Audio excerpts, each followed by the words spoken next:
নির্বাচনটা হয়েছে বৈষম্য বিরোধী ছাত্র আন্দোলনের ব্যানারে, বিএনপির ব্যানারে না। বিএনপির প্রত্যেকটা নেতার বক্তব্য কিন্তু অনেয়ারে আছে, এখনো আপনি সার্চ দিলে পাবেন।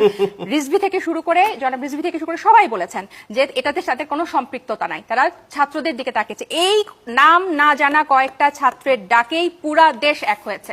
এটা আপনারা মানেন বা না মানেন, এর থেকে বড় সত্য বাংলাদেশের ইতিহাসে এই মুহূর্তে আর কিছু নাই। আপনাদের শহীদের বিচার তো আপনাদের সবার আগে চাওয়া উচিত।